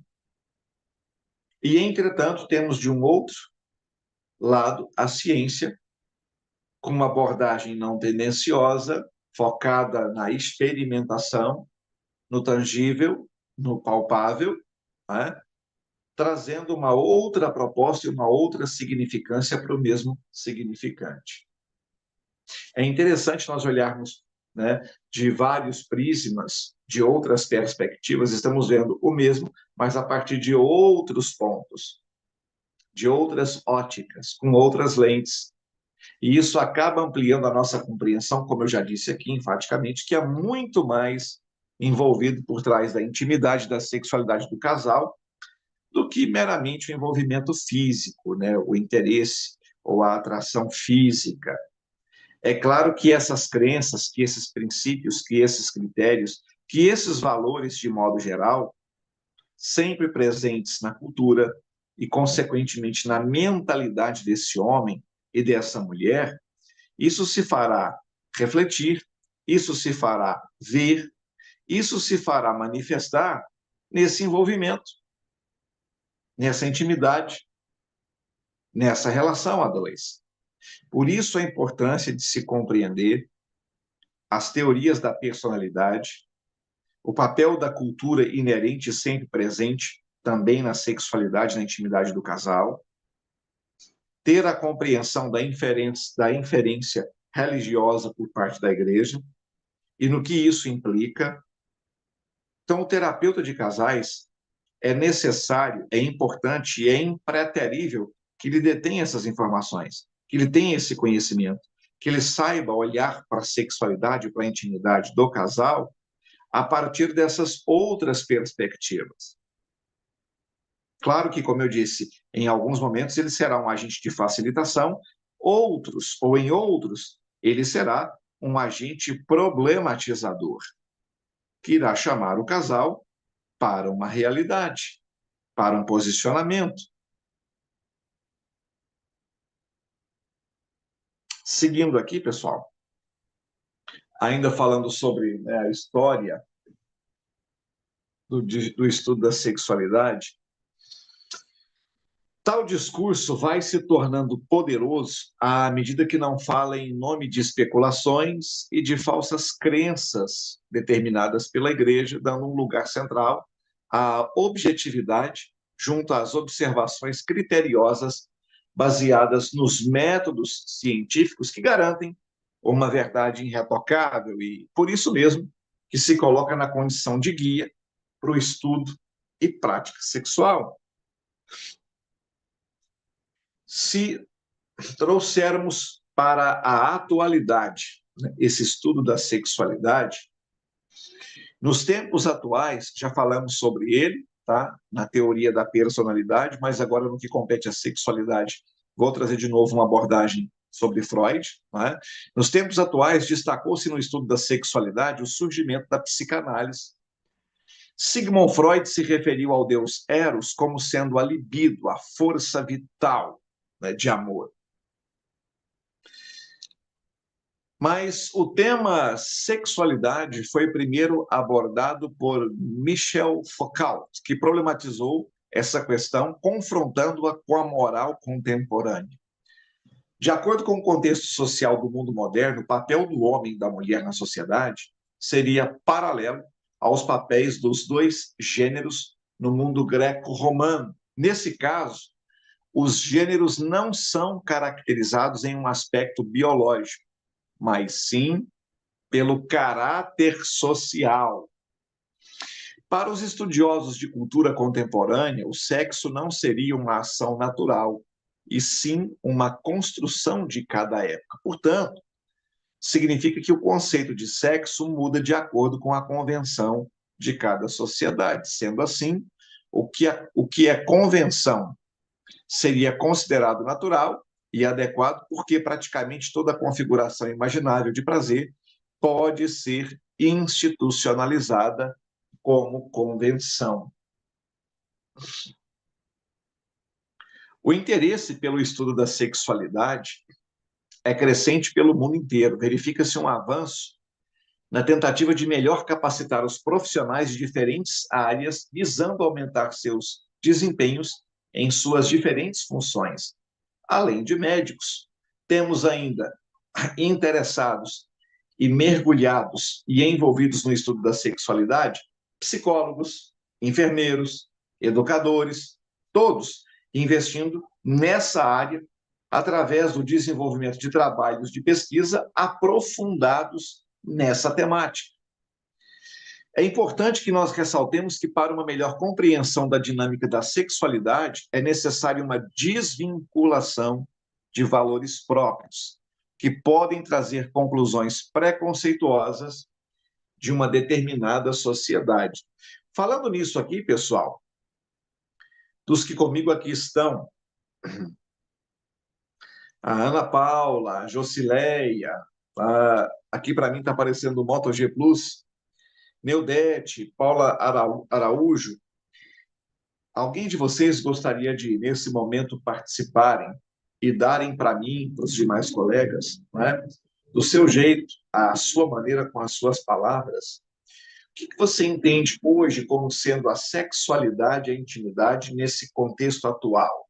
Se você olhar para uma década atrás, você acha que o papel que a sexualidade ocupa hoje na vida do casal diverge e difere do papel ocupado pela sexualidade na vida do casal há uma década atrás? Ou você acha que não? Não teve nenhuma modificação, permanece como sempre foi. Como eu já mostrei para vocês aqui, percebemos que a concepção do conceito de sexualidade, ele é mutável a depender do contexto, a depender do momento histórico, a depender de interesses de grupos específicos. Então, não é tão simplesmente, quando falamos de intimidade, de sexualidade, não seria, né, algo biológico e natural, como de se esperar, mas ao contrário, a depender do local, do contexto, do momento, dos interesses, a sexualidade pode assumir muitas outras significâncias e ou significados que não propriamente biológico, que não propriamente genital. Algum de vocês gostaria de dar-nos a sua contribuição? É só levantar a mão e eu abro o microfone para você. Nós já estamos caminhando para a reta final dessa aula 02. Sexualidade e intimidade do casal. Alguém aí gostaria de participar, nos trazer aí a sua opinião sobre o tema?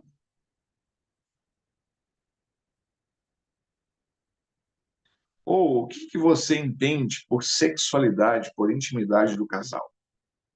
Na sua compreensão, na sua perspectiva, no seu entendimento. Temos alguém que gostaria de participar? Fazer um comentário? Senão eu vou seguir com a aula. Tudo certo? Então, bora lá.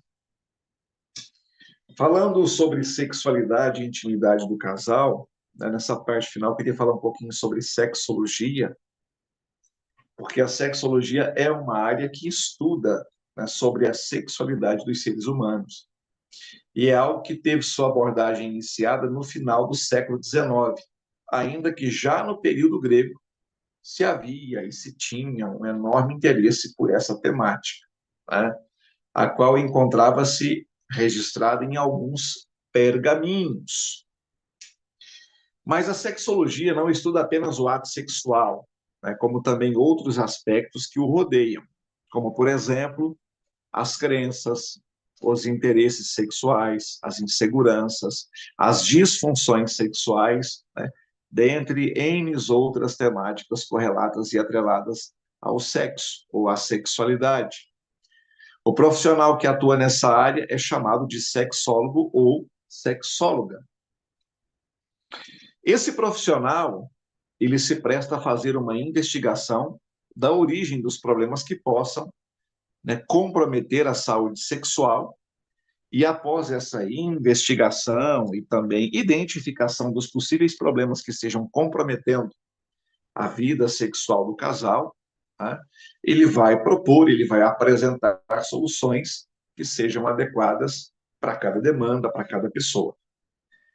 Na verdade, esse profissional ele recebe pacientes em um espaço físico, né, um consultório, mas hoje, já com esse enorme avanço tecnológico que estamos vivenciando, é perfeitamente possível que os atendimentos e que as sessões sejam feitas à distância, né, em plataformas digitais.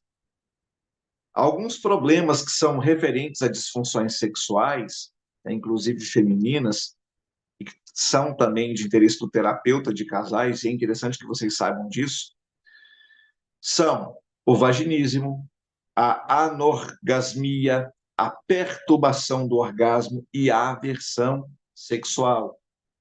Nos homens, né, ainda que haja alguns problemas similares aos das mulheres, como a dispareunia, por exemplo, podemos destacar ainda problemas como disfunção erétil, anejaculação e ainda a ejaculação precoce. Um exemplo de como a sexologia pode ajudar, né, no comportamento sexual seria, por exemplo, na quebra de tabus. Isso tanto para homens quanto para mulheres. Você, enquanto terapeuta de casais, irá encontrar muitos tabus que são, muitas vezes, os grandes responsáveis por muitos problemas enfrentados e vividos pelo casal.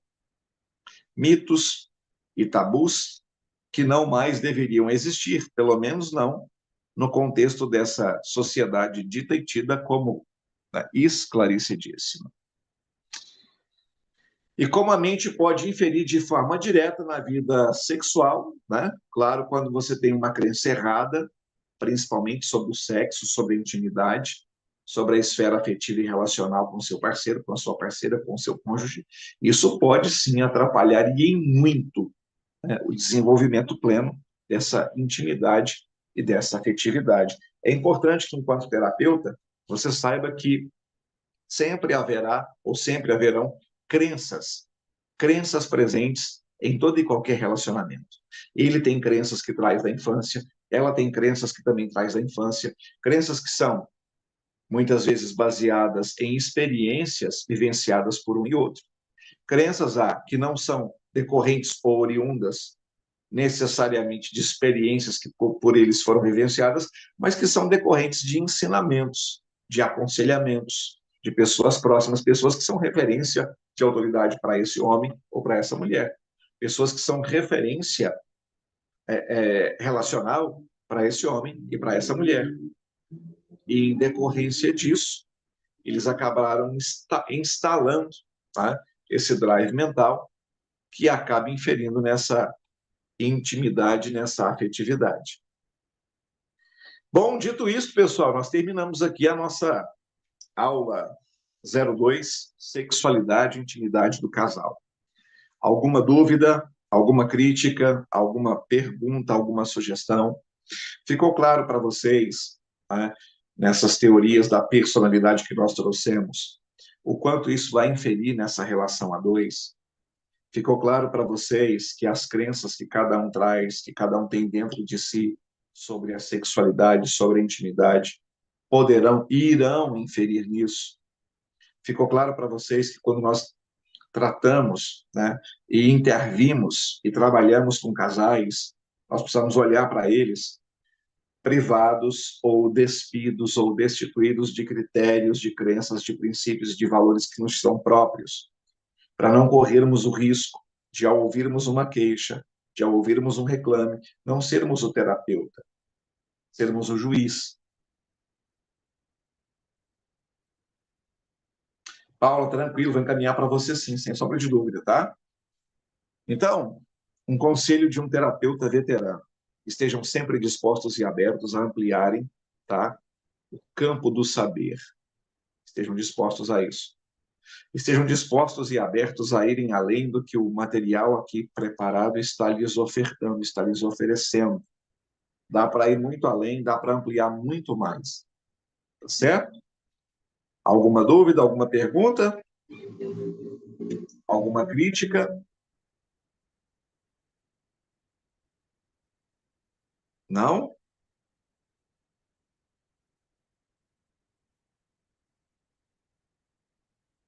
Deixa eu abrir aqui para você.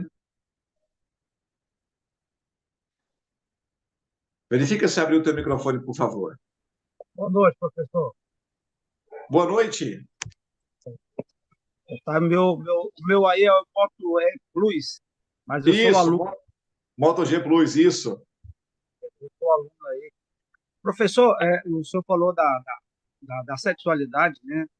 E há décadas passadas, A sexualidade, pelo menos assim, a gente via que muitas mulheres foram ensinadas no contexto familiar de que era só para servir aos homens, devido à tradição católica, não é? De só procriar e nunca ao prazer conjugal.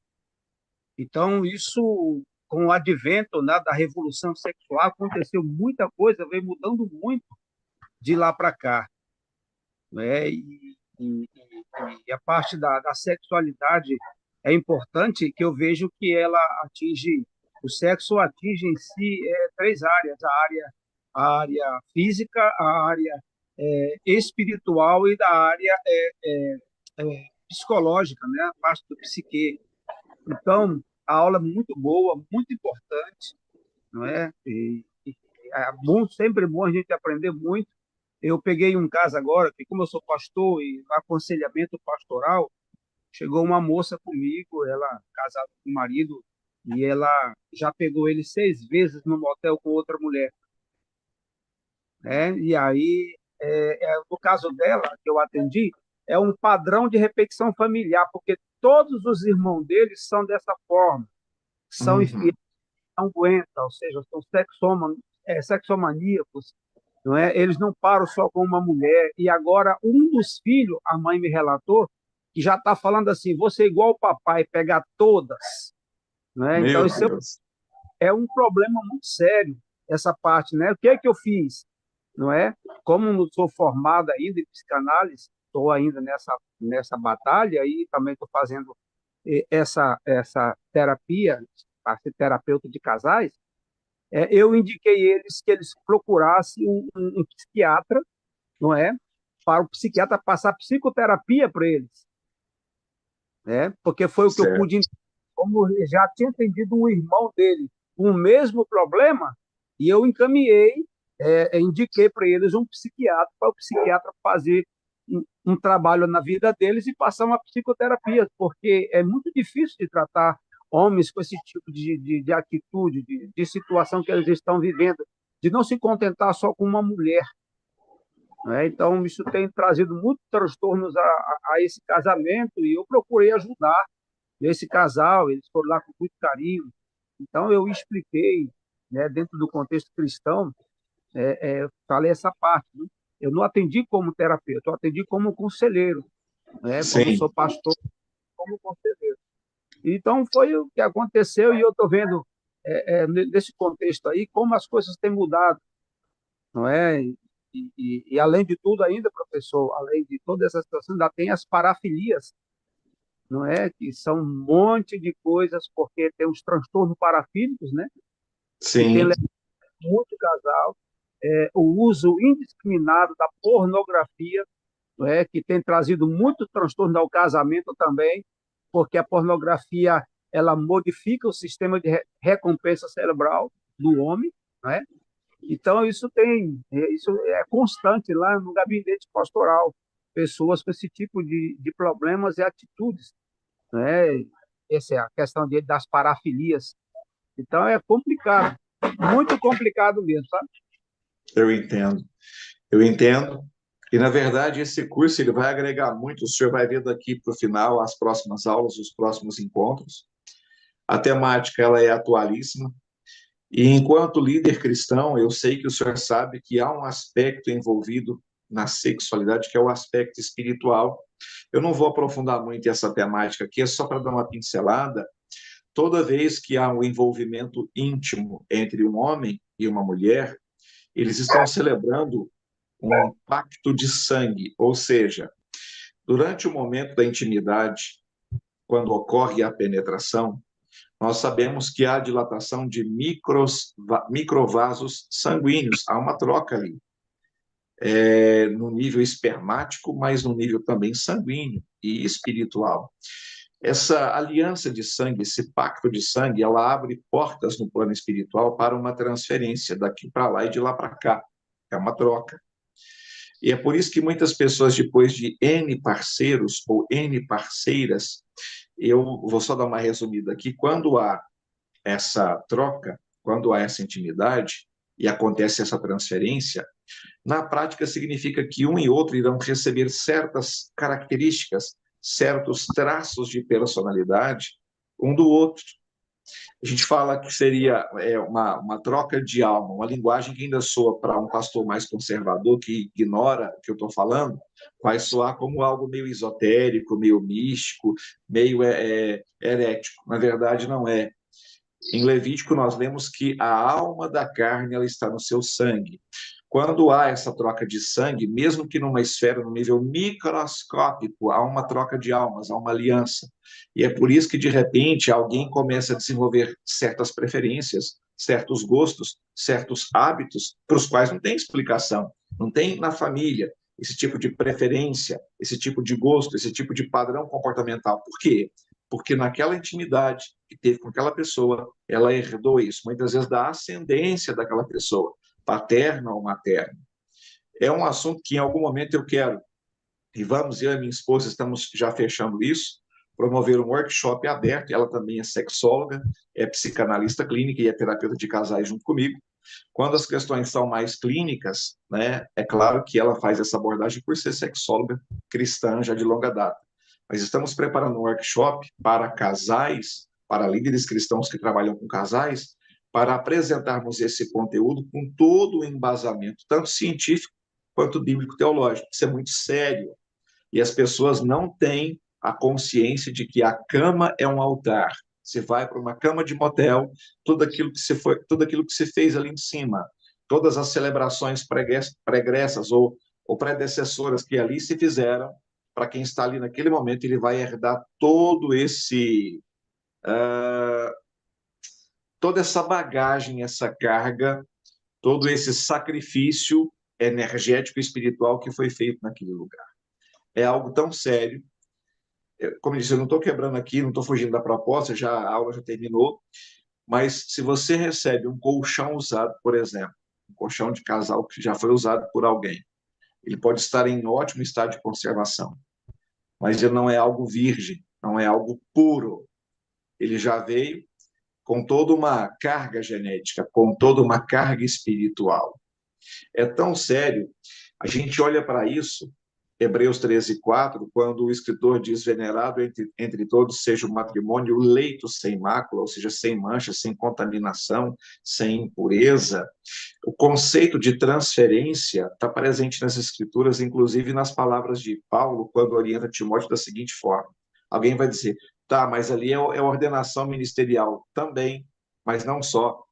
Quando ele diz, olha, não imponhas sua mão de modo precipitado sobre ninguém, para que você não se torne participante ou partícipe dos pecados alheios. Como assim? Eu coloco a minha mão na cabeça de alguém, eu me torno participante dos pecados dessa pessoa? Sim. Quando você traz isso para o campo da intimidade, é a mesma coisa. Deitou-se com uma mulher, deitou-se com outro homem, tudo aquilo que estava na vida dessa pessoa vai se transferir para a sua. Não é só fisicamente, não. É energeticamente, é quanticamente, é espiritualmente, é moralmente, é financeiramente. Isso vai implicar em todas as esferas da vida dessa pessoa. Então, quando você toma consciência disso, e sabe como eu sempre oriento casais que vêm de outros relacionamentos, ela teve N parceiros, ele N parceiras, estão juntos agora, estava tudo bem, um mar de rosas, de repente virou um inferno. Por quê? O que está acontecendo? Tem muita coisa ali envolvida que, se não quebrada, que se não for desconectada e rompida, vai inferir nesse relacionamento atual. Mas é tema para uma aula futura, para a gente poder trazer isso para vocês. Meu pastor, quero agradecer ao senhor. Boa. A E sempre fazem Paula. pergunta, professor. Sempre fazem pergunta para mim assim, às vezes quando eu Uhum. estou entrando, né? E eles perguntam assim, pastor, é errado levar a esposa para um motel? Porque eu tenho o meu conceito como pastor, como cristão. Aquele lugar não é lugar para levar a esposa, porque você vai entrar num quarto que acabou de sair um casal que estavam lá em adultério, por exemplo, um casal homoafetivo, homossexual. Eu não tenho nada a ver com quem vai lá, não. Mas eu particularmente, eu dou a negativa de que não é bom. Se você tem o seu Sim. quarto, não precisa você levar a esposa para motel. Aí eles colocam muita questão de apimentar a relação. Eu acho que não precisa disso. Aquele Não. local, porque O local que é feito às escondidas, então é um negócio que não presta, não é bom, não é? Porque vai fazer-se coisas erradas lá. E eu entendo assim, que quem faz leis faz pecador. Exatamente. Quem faz leis faz pecador. E é muito assim, sempre faz essa pergunta para mim, assim, quando eu estou em administração, o pessoal sempre pergunta, né, se é errado. Eu não aconselho, eu digo que é errado, porque se você tem a sua casa, não precisa ir para motel, não é? Porque lá vai várias classes de pessoas e os fluidos vão ficar lá, negativos, não é? Que a pessoa acabou de se levantar dali uma aberração, sei lá, e aí você vai para lá com a tua esposa, que você tem o teu quarto, a tua casa, que você possa se servir dela, ela se serve de você. O apóstolo Paulo, em 1 Coríntios 7, ele diz assim, que o marido conceda à mulher, a mulher igualmente conceda ao marido. A palavra conceder, no grego, é dever habitual. Então, mesmo Deus que condena o sexo antes do casamento e extra-casamento, é o mesmo Deus que vai condenar a ausência de sexo no casamento. Porque Exatamente. o casal precisa de ressonância, porque não tem memória celular. Quem tem memória celular é mãe e filho, pai e filho, mas casal não, né? Verdade. É a É união. verdade, meu pastor. Quero aqui agradecer ao senhor, meu pastor, pela participação, pela colaboração, sabe, as observações. Quero agradecer a todos, tá? E até o nosso próximo encontro, se Deus quiser, na nossa próxima quarta-feira, para mais uma temática empolgante. E assim que o material sair do forno, eu de pronto aviso para vocês aqui, tá certo? Professor William, eu te mandei mensagem no seu WhatsApp, porque a sua aula sobre aquelas disfunções sexuais, eu já assisti ela 2 vezes, porque eu gosto muito, eu tenho muito interesse na área. Né? Eu tenho Uhum. uma pós-graduação em sexologia, né? E eu já vi 2 vezes essa palestra, que eu gostei muito, né? Tem me ajudado bastante, e eu pedi para o senhor mandar esse material, porque eu não tenho ele em PDF. Ah, tá. Não, meu líder, me manda mais um oi lá. Eu estou até com ele aqui agora, ó. Ó, eu já te respondo lá agora e já encaminho para o senhor lá. Tá bem, agradeço, Viu? professor. Deus abençoe, então. Fiquem todos com Deus. Meu pastor, graça e paz. Um forte abraço O senhor também. e até.